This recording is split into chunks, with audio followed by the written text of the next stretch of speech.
Voilà, gloire au Seigneur, donc que Dieu soit béni pour ces moments précieux que le Seigneur donc nous permet d'avoir ensemble en sa présence et particulièrement donc aujourd'hui nous allons voir comment nous devons combattre en gardant la foi. Cela est très important. C'est bien de combattre, mais de garder la foi est très important. Alors on va aller voir un passage dans 1 Timothée au premier chapitre, 1 Timothée premier chapitre, et nous allons lire juste deux versets. 1 Timothée chapitre 1, 1 Timothée chapitre 1, versets 18 et 19, même le verset 20. Okay. Donc, on lit. Le commandement que je t'adresse, Timothée, mon enfant, selon les prophéties faites précédemment à ton sujet, c'est que, d'après elles, tu combattes le bon combat en gardant la foi et une bonne conscience. Cette conscience, quelques-uns l'ont perdue et ils ont fait naufrage par rapport à la foi. De ce nombre sont Hyménée et Alexandre, que j'ai livrés à Satan afin qu'ils apprennent à ne pas blasphémer. Seigneur, nous sommes devant toi et nous te demandons de nous aider à comprendre la valeur du combat pour la foi et par la foi. Nous te prions de nous aider, Seigneur, afin que nous puissions être de bons guerriers, de bonnes guerrières, Seigneur, dans le monde dans lequel nous sommes, Seigneur, un monde livré, abandonné à Satan. Nous te demandons, Seigneur, que nous puissions avoir le casque, l'épée, la ceinture, les chaussures, que nous puissions être armés, Seigneur, et que nos verrous soient d'airain et de fer. Dans le nom puissant de Christ Jésus, Amen. Et tout le peuple dit Amen. Gloire à Dieu. On peut s'asseoir, frères et sœurs. Alléluia. Combattre en gardant la foi. L'apôtre Paul, dans sa première épître à Timothée, va l'inciter à combattre le bon combat. Il lui demande « Combat le bon combat en gardant la foi ». Et c'est le titre donc du message d'aujourd'hui. On sait particulièrement que Paul a fait allusion, particulièrement donc à partir de sa prison à Rome, à partir de laquelle il a écrit ses épîtres. Eh bien, Paul ne se faisait aucune illusion sur l'issue du procès qu'il attendait en prison. Il savait que ça allait mal finir pour lui, que son sort était jeté. Alea jacta est, comme avait dit César, le sort en est jeté. Et Paul déclare à Timothée, le moment de mon départ approche. De quel départ? Eh bien, le départ pour la patrie éternelle. Le moment de mon départ. La mort pour le chrétien est un départ. L'origine de ce mot, c'est une origine maritime. Donc, c'est un largage. Comme lorsque on demande, les marins du haut du navire disent à ceux qui sont sur le quai, larguez les amarres. Et là, donc, ceux qui sont en bas, autour des bites qui sont là, enlèvent donc les gros haussières, les laissent tomber le long de la coque et on les remonte sur le navire. Le navire vient d'être largué, le navire part au large. C'est ainsi une image de notre départ de la planète Terre. Un largage. Paul va dire à Timothée, le moment de mon départ approche, j'ai combattu le bon combat, j'ai achevé la course. Dans cette phrase, Paul exprime de l'action. Donc, il parle, donc il a bien lutté, il a bien combattu, il a bien servi le Seigneur. J'ai combattu le bon combat, j'ai achevé, j'ai fini. Donc, la course. La vie chrétienne est une course dont le départ se place au calvaire. c'est là, donc, le départ, l'arrivée, c'est au largage qui nous amène aux portes de l'éternité, aux portes de la Nouvelle Jérusalem. Donc, j'ai achevé la course, j'ai gardé la foi. J'ai gardé la foi. Pourquoi? Parce que la foi peut se perdre. Donc, il dit, je l'ai gardée. Il exprime quoi? Il exprime l'état de son cœur, il exprime l'état de sa vie intérieure. J'ai gardé la foi. Voyez, Paul est un homme qui a accompli un travail extraordinaire. Paul s'est dépensé totalement, complètement, sans compter pour le Seigneur et pour son service. Paul en a vu de toutes les couleurs. De toutes les couleurs. Il a croisé le fer avec Satan, avec les démons, avec les faux prophètes, avec les légalistes, avec toutes sortes de monde au travers de son ministère. Et l'apôtre Paul va rappeler dans sa deuxième épître à Timothée en disant, eh bien, tu as suivi de près mon enseignement, ma conduite, mes résolutions, ma foi, ma douceur, ma charité, ma constance, mes persécutions, mes souffrances. Voilà un petit peu donc ce que Paul montre à Timothée par rapport donc à tout son ministère. Il avait dit déjà aux anciens d'Éphèse, je ne fais aucun cas de ma vie comme si elle m'était précieuse. La vie de Paul, à ses propres yeux, n'était pas du tout précieuse. L'important, c'est qu'il accomplisse, qu'il achève la course qu'il avait commencée sur le chemin de Damas quand le Seigneur lui était apparu. Et là, donc, il va parler dans 1 Corinthiens, chapitre 11, des travaux qu'il a accomplis pour le Seigneur, les coups qu'il a reçus, les emprisonnements qu'il a subis. Il a été flagellé 3 fois, imaginez, et il en est sorti vivant. Beaucoup n'en sortaient pas vivants d'une seule flagellation. Et une fois, pire, il a été lapidé. Là, on parle de Pierre. Donc, il a reçu parce qu'on l'a laissé comme mort sur place. Et donc, il a survécu à cela. Il a vécu 3 fois des naufrages en mer. Imaginez. Donc, c'est quelque chose d'assez terrible. Et il déclare donc que pendant 24 heures, j'ai été ballotté par les flots. Donc, pendant 24 heures, il était là peut-être accroché à une épave, mais il était dans l'eau, donc, pendant 24 heures. Tout cela, évidemment, pour le Seigneur. Il dit qu'il était en péril parmi les faux frères, en péril, en danger ici et là. Il a connu la faim, il a connu la soif, hein, il a connu des jeûnes multipliés. Souvent, il jeûnait, voyez. Et en plus de cela, toutes les églises lui donner des soucis. Il a parlé des soucis, des fardeaux qu'il avait sur son cœur pour les frères de Lystre, les frères d'Antioche, à Corinthe, à Rome, ici et là. Donc, cela lui faisait évidemment, donc, je dirais, des soucis. Il parle de cela. Quel parcours! Quel parcours quand on regarde un tel homme qui a vécu pour le Seigneur. Que d'embûches, que d'obstacles, que de pièges, que de crocs en jambes. Le diable ne l'a-t-il pas fait, voyez? Et la foi, il dit, je l'ai gardée. Au travers de tout cela, il a gardé la foi. Il aurait pu la perdre, parce qu'il a connu des gens, au travers évidemment de toutes ces années-là, qui avaient commencé dans la foi et qui l'ont perdue. Et il dit, j'ai gardé la foi. J'ai achevé la course, j'ai combattu le bon combat. Qu'est-ce que la foi?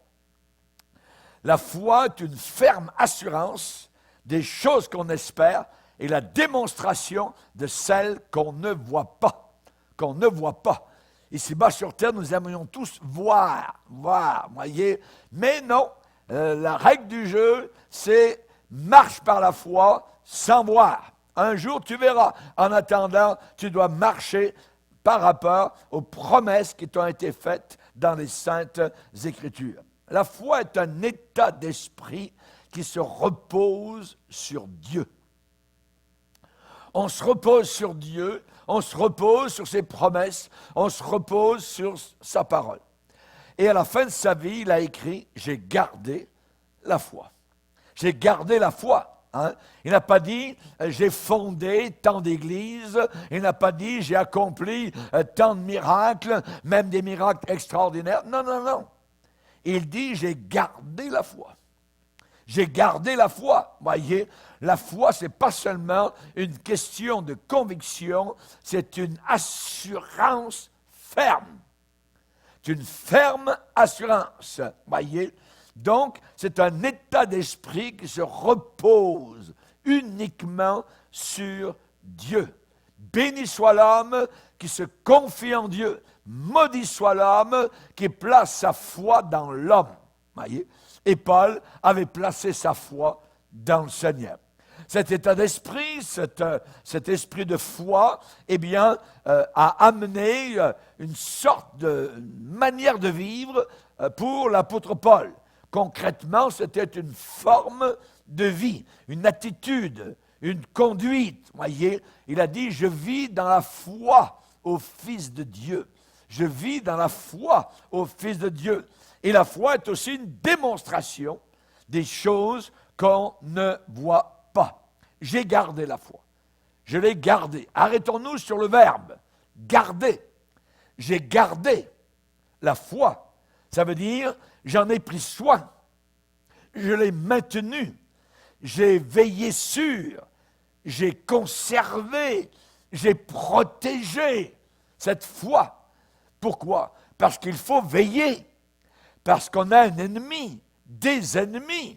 Voyez, Satan, l'archi-ennemi, va employer toutes sortes de stratagèmes, toutes sortes de ruses, d'artifices pour saper, pour ébranler, pour secouer notre foi afin de nous rendre vulnérables. Voilà le plan de Satan. Jésus avait déjà dit à l'apôtre Pierre, « Simon, Simon, Satan t'a réclamé pour te cribler comme des froment. Mais j'ai prié pour toi afin que ta foi ne défaille pas. Afin que ta foi ne défaille pas. » Voyez, une foi ferme. Satan sait très bien qu'il est vaincu, il sait qui il est, il sait qu'il va en enfer, il sait qu'il est un menteur, il sait qu'il est un voleur, il sait tout cela. Voyez, Satan sait mieux que quiconque qu'avec une foi ferme, nous pouvons le vaincre, le chasser et lui résister.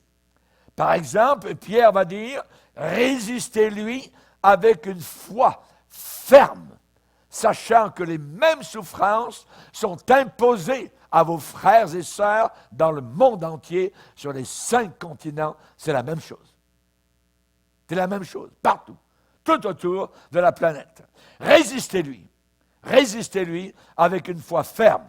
Jacques, le pasteur de Jérusalem, va dire, résistez au diable et il fuira loin de vous. Il va dégager, voyez, il va fuir. Jésus lui a dit un jour, arrière de moi, Satan.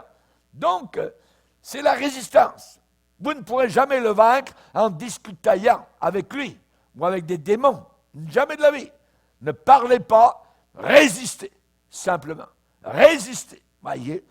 Nous, on a connu, mon épouse et moi-même, des frères qui ont travaillé à nos côtés, qui ont combattu à nos côtés, et malheureusement, aujourd'hui, ils ne sont plus ni dans le combat, ni dans la course.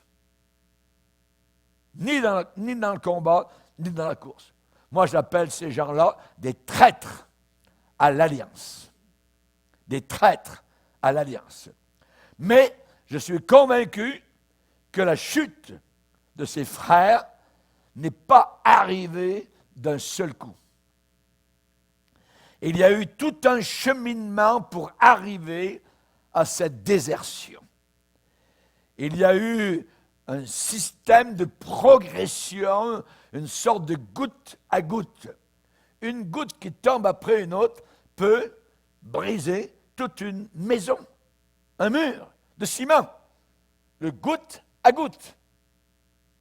Et c'est la raison pour laquelle nous devons faire très attention à ce domaine-là. Dans sa grâce, eh bien, le Seigneur a averti ses frères, qui aujourd'hui ne sont plus dans la course. Il les a avertis, certainement plusieurs fois.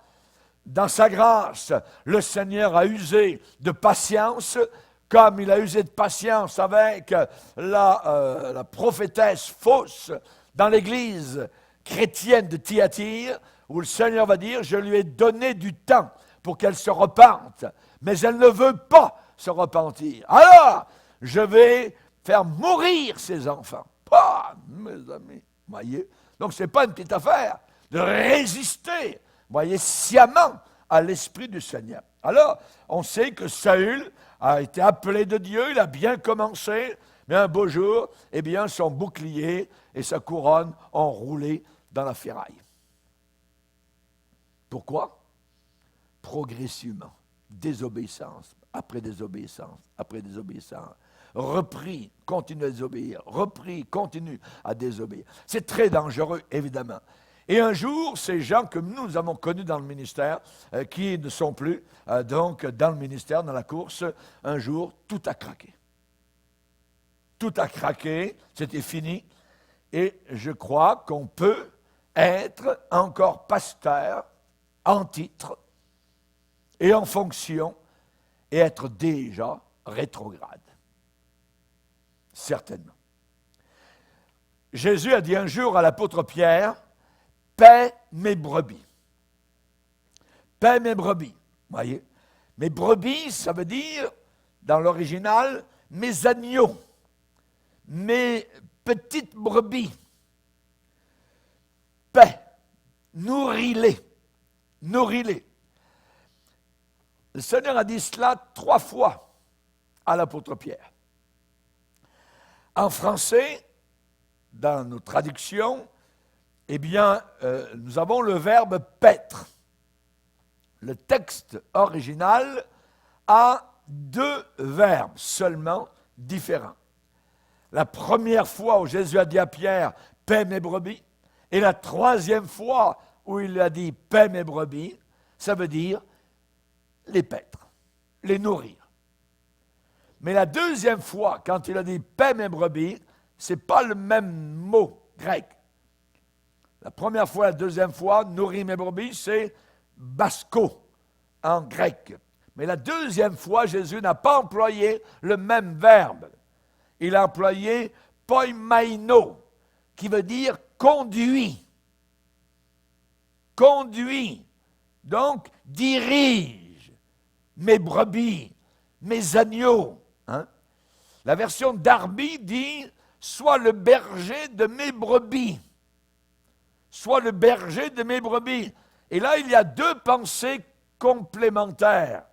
Ça veut dire « conduis-les bien, nourris-les bien, dirige-les bien, sois un exemple ». Jusqu'à présent, Pierre, tu as été un très mauvais exemple, tu m'as trahi, tu as dit que tu ne me connaissais pas, m'aimes-tu vraiment, Pierre? 3 fois, rappelez-vous. Ça a été une interview inimaginable pour l'apôtre Pierre. C'était la première fois, qu'il rencontrait Jésus après sa résurrection et lui après sa trahison. Quelle rencontre! Quelle rencontre! Imaginez. Et là donc, Paul lui-même va dire à Timothée, sois un exemple, sois un modèle en parole, ce que tu dis. Hey, fais attention à ce que tu dis. Sois un modèle en parole, sois un modèle en conduite, sois un modèle en charité, sois un modèle en foi et sois un modèle en pureté. Être un modèle. Jésus a dit à l'apôtre Pierre, « Paie mes brebis ». Évidemment, nous avons une nourriture à apporter. Quelle est cette nourriture? La parole de Dieu.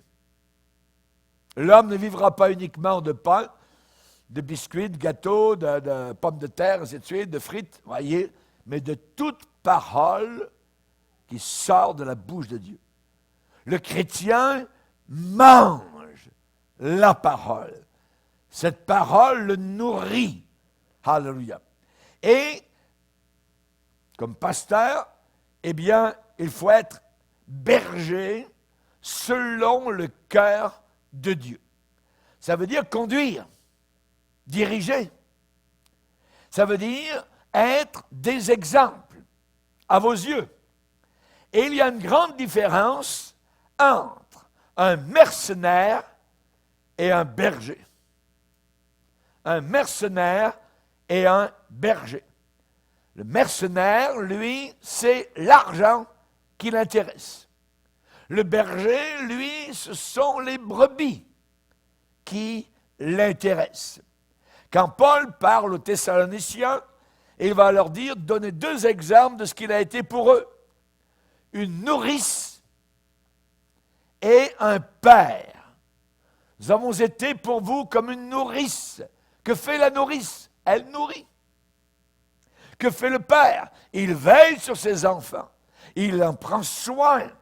Il les reprend, il les dirige, il les protège. Vous voyez?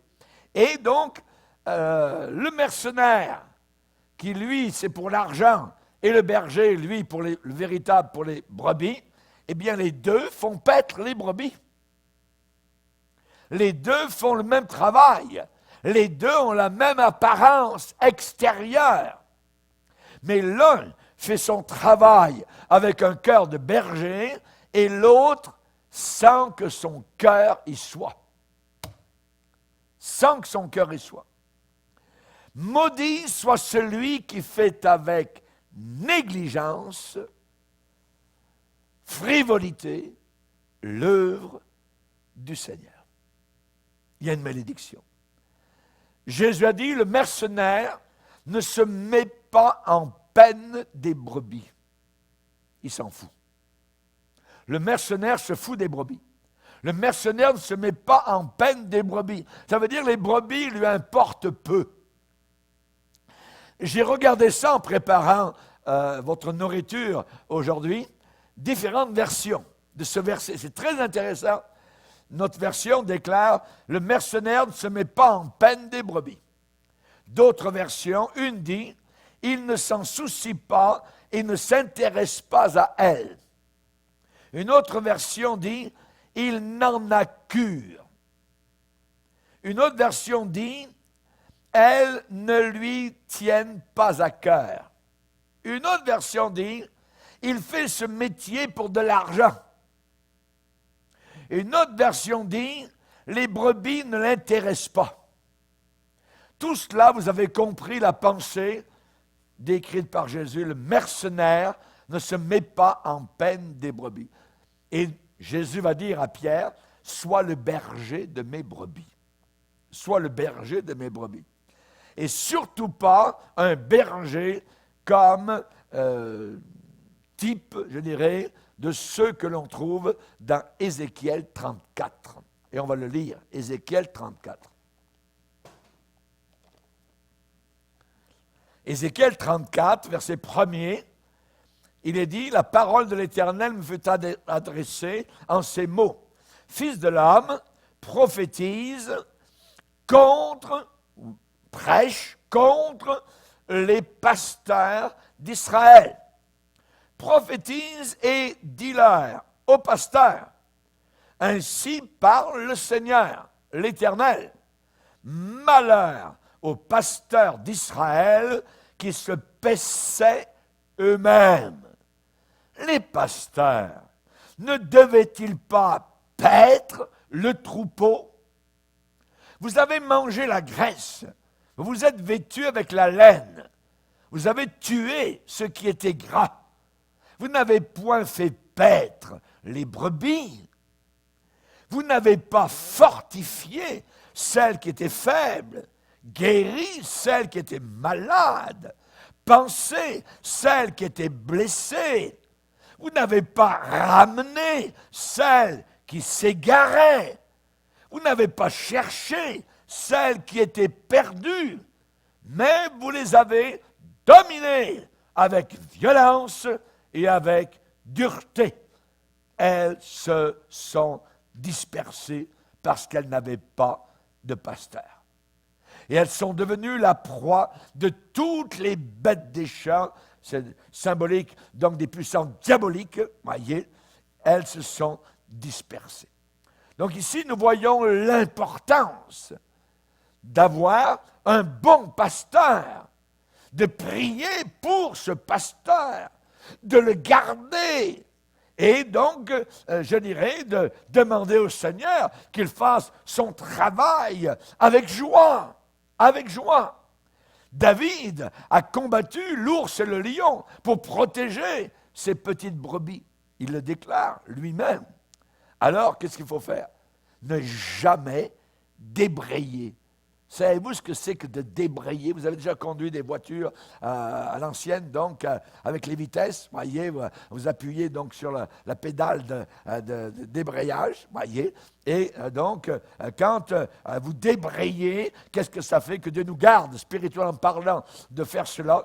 Quand on débraye dans une ancienne voiture, eh bien, on continue quand même à rouler.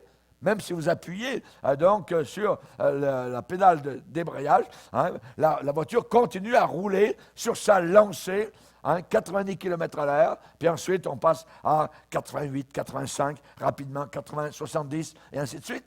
Hein. On roule encore un bon petit moment, mais de moins en moins vite. Et on finit par quoi? Par s'arrêter. La voiture s'arrête. Voyez. Dès que l'on a débrayé, la liaison entre le moteur de la voiture et les roues est interrompue.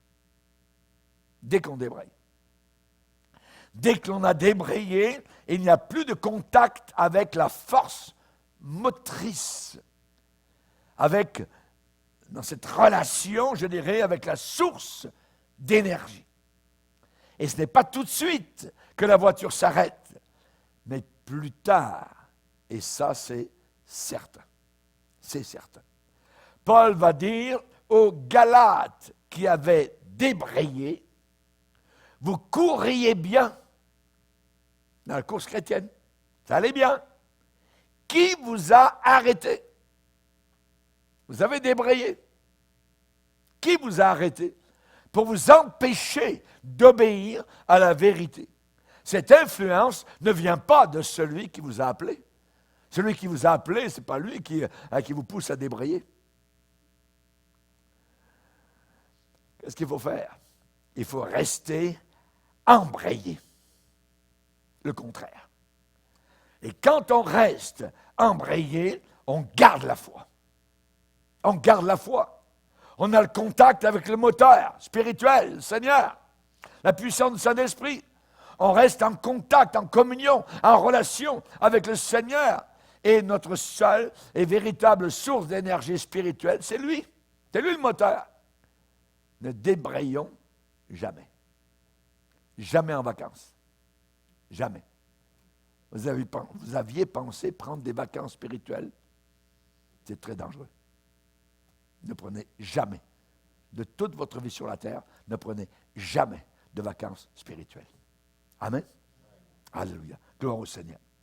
Jésus a dit, demeurez en moi. Si quelqu'un ne demeure pas en moi, il est jeté dehors et il sèche. Et une fois qu'il est bien sec, on le jette au feu. Il va en enfer. Ceux qui vont aller au ciel sont tous des gens qui demeurent en Jésus, attachés au Seigneur. Une alliée de la foi, c'est la conscience. C'est la conscience. Vous avez remarqué dans le passage qu'on a lu au début dans 1 Timothée, Paul parle de la conscience. Qu'est-ce qu'il en dit? Il dit au verset 19, combat, le bon combat, Timothée, en gardant la foi et une bonne conscience. Cette conscience, quelques-uns l'ont perdue. Ça veut dire que c'est très dangereux, puisqu'il dit qu'ils ont fait naufrage par rapport à la foi. Ils sont devenus des incrédules. Cette conscience, quelques-uns l'ont perdue. Et le résultat de perdre une bonne conscience, c'est de faire naufrage par rapport à la foi. Et Paul cite des noms. Voyez, de ce nombre sont Hyménée et Alexandre. Aujourd'hui, dans le monde religieux, les gens disent « Oh, il ne faut pas citer de noms. » Ouais. Les noms des apostats. Les Bénéines, les Kenetagon, la clique, tout ça, on cite leur nom. Paul a cité le nom de ceux qui emmenaient les gens loin du Seigneur.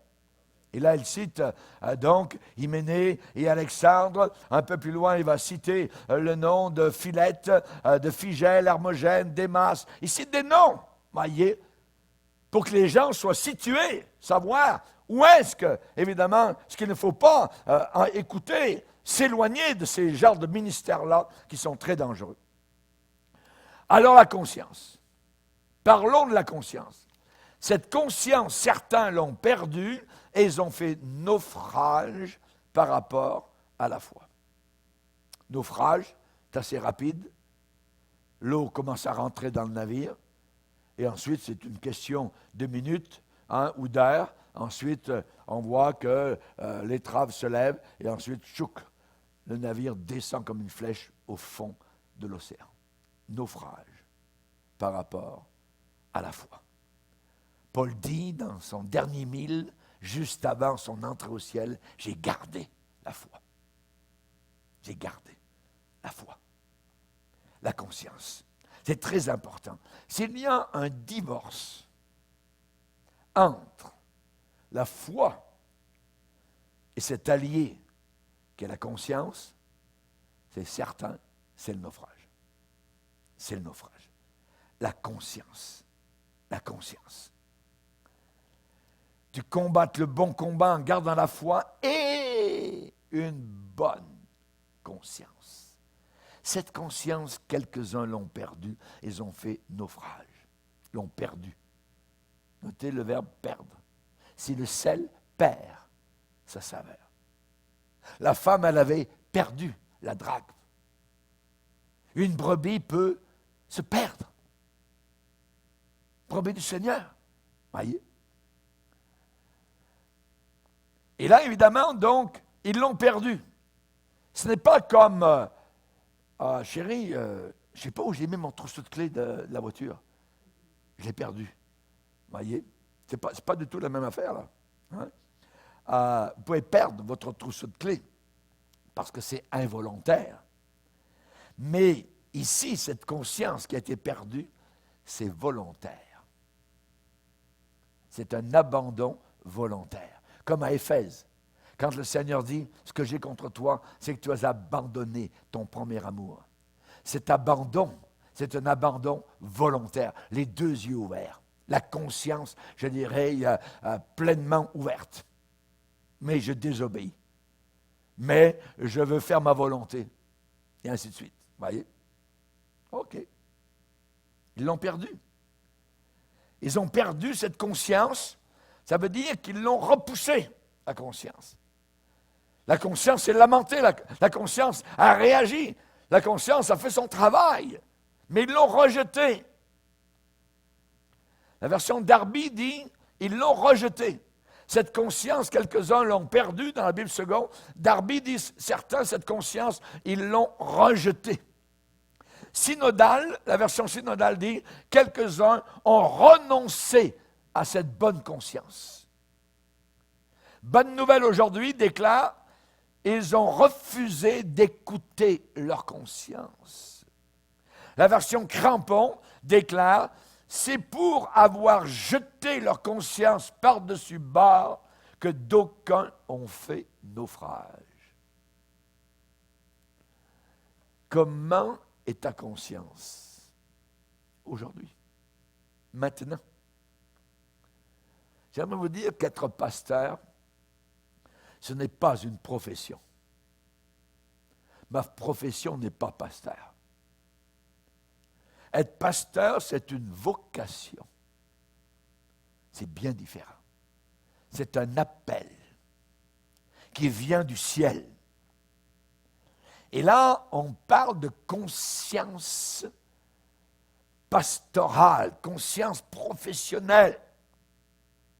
ça veut dire l'honnêteté, soin, minutie, apportée à son travail. Nous sommes appelés à vivre, et les chrétiens aussi évidemment, dans une parfaite honnêteté. Honnêteté absolue dans nos paroles, honnêteté absolue dans nos affaires, ça doit être la règle de notre vie. Fuis les passions de la jeunesse et recherche la foi, la justice, la charité et la paix avec ceux qui invoquent le Seigneur d'un cœur pur. C'est une catégorie de gens, ça. Ceux et celles qui invoquent le Seigneur d'un cœur pur. Avec une bonne conscience. Est-ce qu'on peut prier avec une mauvaise conscience? Oui. Est-ce qu'on peut venir s'asseoir dans l'église avec une mauvaise conscience? Oui. Vous pouvez aller jusqu'à l'enfer avec une mauvaise conscience. C'est très dangereux. Daniel, à Babylone, avait bonne conscience. Pourquoi? Parce que même ses ennemis qui ont cherché la bébite, ils ont cherché à le trouver en défaut. Ils n'ont rien trouvé de malhonnête dans les affaires du royaume. Il était élevé comme premier ministre de Babylone, d'un gouvernement païen. Un homme de Dieu là-haut. Et ils ont cherché. Ils le jalousaient tellement parce qu'il était béni de la part du Seigneur. Ils voulaient sa place. Alors ils ont cherché quelque chose qu'ils pourraient donc trouver. Ils n'ont rien trouvé de malhonnête dans les affaires du royaume dont il avait la charge.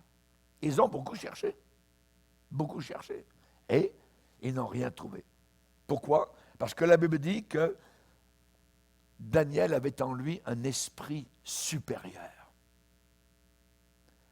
Quel est cet esprit supérieur? C'est le Saint-Esprit.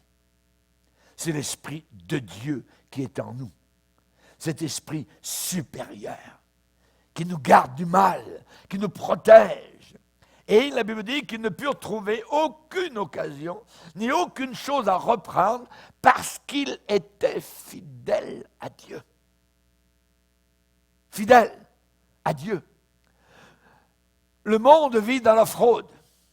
Le monde vit dans la malhonnêteté, mais pas pour le chrétien, pas pour la chrétienne, pas pour le serviteur de Dieu.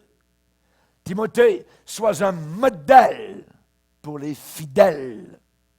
Modèle pour les fidèles. Psaume 5, verset 7, l'Éternel abhorre. Savez-vous ce que veut dire le verbe abhorrer?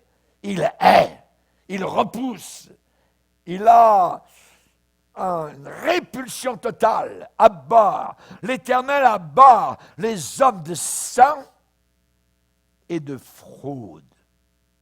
Et de fraude. Qu'est-ce qu'il n'y avait pas dans la bouche de Jésus? La Bible dit, l'apôtre Pierre, 1 Pierre 5, il n'y avait pas de fraude dans sa bouche. Et en jetant la conscience par-dessus bord, en refusant d'écouter leur conscience, certains ont fait naufrage. Ont fait naufrage. Ils ont refusé d'écouter leur conscience. Je vais vous citer ce qu'un grand homme de Dieu, Charles Finney, a déclaré. Les petites choses sont des choses petites. Mais être fidèle dans les petites choses, c'est une grande chose. Car, ajoute-t-il, la malhonnêteté dans les petites choses amène une malhonnêteté en tout. Abraham a dit au roi de Sodome, je ne prendrai même pas un lacet de tes chaussures. Abraham a donné ses dîmes à Melchisédek. C'était une chose petite pour lui, mais il l'a fait. Nous voyons que la Bible dit que les diacres dans une église, les diaconesses, doivent être honnêtes, conservant le mystère de la foi dans une conscience pure. Dans une conscience pure. L'apôtre Paul disait dans 2 Timothée 1, « Je rends grâce à Dieu que mes ancêtres ont servi et que je sers avec une conscience pure. » Conscience pure. Hébreux 13, le verset 18, « Priez pour nous car nous croyons avoir une bonne conscience, voulant en toutes choses nous bien conduire. » Conscience pure, bonne conscience. À un autre endroit, l'apôtre Paul donc se défend devant ses frères juifs et il va dire, dans Acte 23, premier verset, « Hommes frères, c'est en toute bonne conscience que je me suis conduit jusqu'à ce jour devant Dieu. » Depuis qu'il a été sauvé. Acte 24, verset 16, « C'est pourquoi je m'efforce d'avoir constamment une conscience sans reproche devant Dieu et devant les hommes. » Être, on a le mot en français, être consciencieux. Il y a le mot conscience.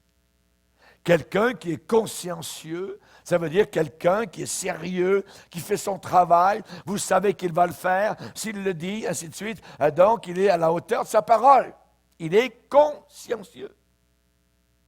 Job, au travers de son épreuve inimaginable qu'il a vécue, a déclaré « Mon cœur ne me fait de reproche sur aucun de mes jours. » Pfiou.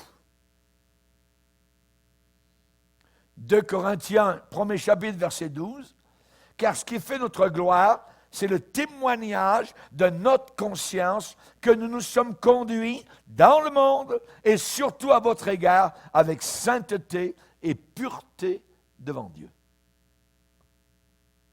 C'est tout un témoignage. Un manque de conscience, même dans les petites choses, va attrister le Saint-Esprit. Et la Bible dit, n'attristez pas le Saint-Esprit, par lequel vous avez été scellés pour le jour de la gloire. Ne l'attristez pas.